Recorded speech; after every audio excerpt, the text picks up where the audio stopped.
Hey guys, welcome back to Play on Footy. My name is Bailey. Let's look at the Hawks. This video will come out just after the opening round game with Hawks versus Sydney. I'm going to predict now that the Hawks will win. In fact, I think they'll just edge out Sydney. I think they'll just be too well polished. So yeah, let's start with their sort of main players. Mitch Lewis had a bit of a knee knock slash concussion last year, so he's out. John Newcomb, bit of a jet. When you see all these players here, they do sort of have a lot of running carry type characteristics. So yeah, Jarman Impey's another one of those who came from Port Adelaide to the Hawks, has been giving them a great sort of level of efficiency, whether that be halfback or centre half forward or on the wing. He can do it all. James Worpel's another one of those guys that definitely presents a lot of upside for the Hawks this year. He's a great operator in the middle there, especially with Jai Newcomb as well. James Sisley, he may go forward, but hopefully he stays in the half back line. I think that's where he's best suited. But as you saw last year in the Port Adelaide game where they narrowly lost to Port Adelaide, he was able to swing forward and just narrowly missed a goal in the late stage dying minutes in the fourth quarter. Ned Reeves is a bit injury prone. I think, when you think about it, Meek's probably your number one ruckman going into the season.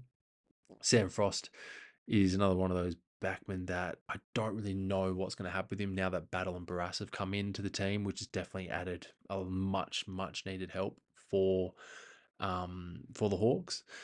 Giath is so great off the wing. He has so much run and upside for the Hawks. I think he's one of those players that's sort of like a game changer sort of player for the Hawks. You just never know what's going to happen when the ball's in his hands. Carl Amon is another one of those operators, and I think definitely adds another layer to the Hawks. Connor Nash, don't need to say anymore. He's a very tall, 198, I think, centimeter midfielder.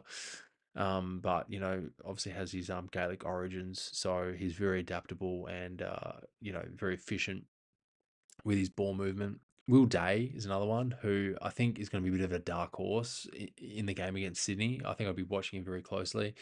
He definitely knows how to not just tear the game apart, but I think a lot of teams going into matches against Hawthorn are going to underestimate Day, and maybe this game against Sydney will be the game where a lot of people go, well, if we don't tag Day, he's certainly getting away. So he might accumulate quite early, but maybe towards the end of the game, they might clamp down on him, Sydney. So, maybe like a James Jordan type tagger will go to Day. We'll see. We'll see. Dylan Moore, he's on AFL Fantasy, the ranked the highest forward in the game. So, last year had a great season going forward. And even in the middle, he had a bit of a time in the middle there as well. So, yeah, he's one to watch for. Jack Scrimshaw in the back line. Blake Hardwick, bit of a swingman, went forward and back last year. Ambrosio is another one to watch. He's very good on his left and right side. And yeah, very good footballer coming from, I think it was Essendon he moved from. Lloyd Meek, yeah, he's a number one ruckman coming from Fremantle. And yeah, they really missed out on a bit of a good ruckman, I think. I really rate Meek. He's a very solid unit, very adaptable and very good with his hands to bring the ball to ground, but also to dispose of it efficiently most of the time anyway. Chol, I think he came from the Gold Coast Suns, and yeah, he's made an impact immediately. I think he missed a couple of things last year, that a couple of elements to his game were just a couple of drop marks or just not being able to efficiently convert. I think that's really what hurt him. But overall, I think he was a good find and pick by Sam Mitchell on the team. Jack Gunston came in and out of the team throughout the season. Finn McGuinness was one that was okay in patches, but in other parts probably didn't perform as a lot of people hoped. Noah Raz, not really sure. I don't really have much information on him, to be honest, guys. So I can't really help you there. But feel free to put it in the comments below and educate me. Luke Bruce, yeah, look, he's getting to the pointy end of his career, but he's very good for the Hawks, and he's that sort of level-headed leadership type that will help Sam Mitchell on the bench as well. Josh Weddle, got plenty of run and carry. This guy, wearing Buddy's old number 23, so he's got a lot of weight on his shoulders, physically and metaphorically. Josh Battle is the new addition from the St Kilda Footy Club. He's definitely going to be helping Barras as well. as well as Frosty. Whether or not he stays in the side, we're not really sure. But yeah, overall, when you look at all these players, Connor McDonald's a really good up and coming player as well. Sam Mitchell's favourite, clearly. Jack Ginnivan obviously came from the Pies. He's a very bit of a danger forward. These two are quite lethal actually in the forward line.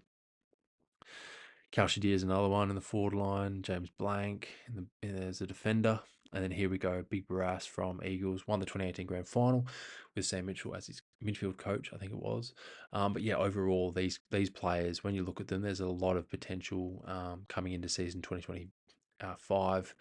But what do you guys reckon? Comment down below, like, subscribe. Where do you put Hawthorn in season 2025? I think they're going to make the 8, to be honest with you. I do. I'm not going to put, a number on it, but I think, with the way that the Hawks finished last year and the way that they've sort of quickly evolved and adapted and added some great people to the club in Battle and Barras, I don't see them dipping outside of the 8. So I definitely see them inside the 8. But comment down below, like and subscribe, and I'll see you in the next one, guys. Cheers.